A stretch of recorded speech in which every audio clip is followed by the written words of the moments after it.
Per quasi un quarto di secolo la dismessa linea ferroviaria Treviso-Ostiglia, che collegava il Veneto alla Lombardia, è stata al centro di uno sterile dibattito, finalmente approdato alla soluzione di un lungo percorso ciclopedonale di oltre 115 km, che passo dopo passo sta vedendo una graduale realizzazione nel segno di una promozione del territorio in chiave ecologico-turistica.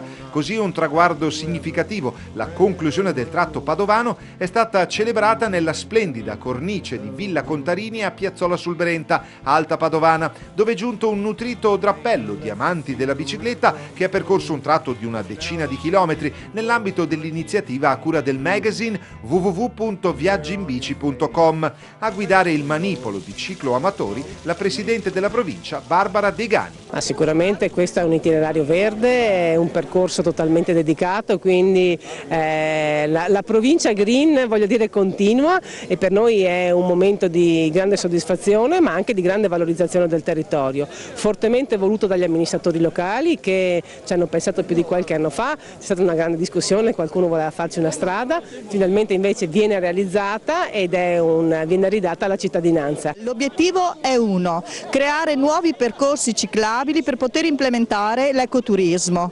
L'ecoturismo vuol dire riscoperta dei nostri territori, vuol dire implementazione delle attività produttive, vuol dire conoscenza dei beni ambientali e storici, vuol dire recuperare il valore della veneticità, che è un filo trasversale e conduttore tra tutte le realtà del Veneto. Quando vedi una roulotte per le strade del Veneto, un camper, vedi dietro delle biciclette, vedi dietro un turista nuovo che apprezza un'offerta completa. Siamo oggi in una villa straordinaria e allora, se vogliamo che questa economia, il 10% del PIL veneto, 5 miliardi spendono i turisti stranieri in Veneto, oltre che i nostri veneti, cresca, dobbiamo offrire quello che ci chiede questo turismo.